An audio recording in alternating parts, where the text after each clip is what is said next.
Customer എപ്പോഴും ഒരു സെയിൽസ്മാനെ കാണുന്നത് കസ്റ്റമർ ആയിട്ട് തന്നെയാണ്, ഒരിക്കലും ഒരു സെയിൽസ്മാൻ ആയിട്ടല്ല. അതിന്റെ പ്രധാനപ്പെട്ട റീസൺ എന്താണെന്ന് അറിയുമോ? കസ്റ്റമർ ഒരു പ്രൊഡക്റ്റിനെ മെഷർ ചെയ്യുന്നത് അവന്റെ പെർസ്പെക്റ്റീവാണ്, ഒരിക്കലും ഒരു സെയിൽസ്മാൻ പറയുന്ന പെർസ്പെക്റ്റീവിലല്ല.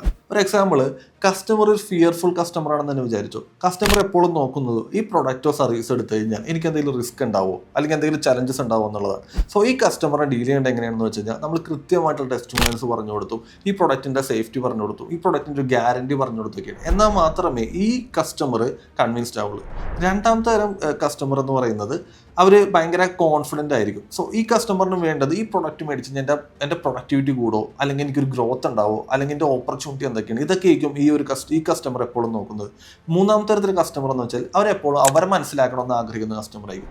ഇവരെ സംബന്ധിച്ചിടത്തോളം ഇവർക്ക് കൊടുക്കേണ്ടത് ഇതൊരു ട്രസ്റ്റഡ് പ്രൊഡക്റ്റ് ആണെന്നും ഈ പ്രൊഡക്റ്റ് ഞങ്ങളുടെ കമ്പനിയിൽ നിന്ന് മേടിച്ചാൽ ഞങ്ങളുടെ കമ്പനി എപ്പോഴും നിങ്ങളൊരു ലോയൽ ആയിരിക്കും എന്നുള്ളതും നിങ്ങൾക്ക് ഒരുപാട് സർവീസ് പ്രൊവൈഡ് ചെയ്യുന്നുള്ള കാര്യങ്ങളാണ്. സോ ഇവരെ സംബന്ധിച്ചിടത്തോളം കൃത്യമായിട്ട് ട്രസ്റ്റ് ഉണ്ടെന്ന് ഫീൽ ചെയ്താൽ മാത്രമേ പ്രൊഡക്റ്റ് മേടിക്കുള്ളൂ. സോ അപ്പോൾ ഒരു കാര്യം നിങ്ങൾക്ക് മനസ്സിലായി, ഒരിക്കലും നിങ്ങൾക്ക് നിങ്ങളുടെ പ്രൊഡക്റ്റ് മാറ്റാൻ പറ്റില്ല.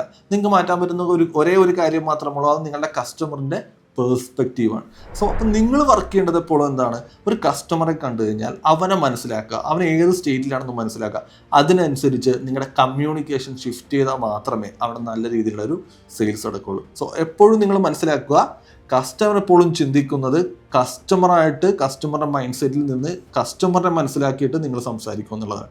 ആ രീതിയിൽ നിങ്ങൾ സംസാരിക്കാൻ തുടങ്ങിക്കഴിഞ്ഞാൽ നിങ്ങളുടെ സെയിൽ നിങ്ങൾ ഇപ്പോൾ ഉള്ളതിനേക്കായിട്ടും നിങ്ങൾക്ക് ഡബിൾ ആവും.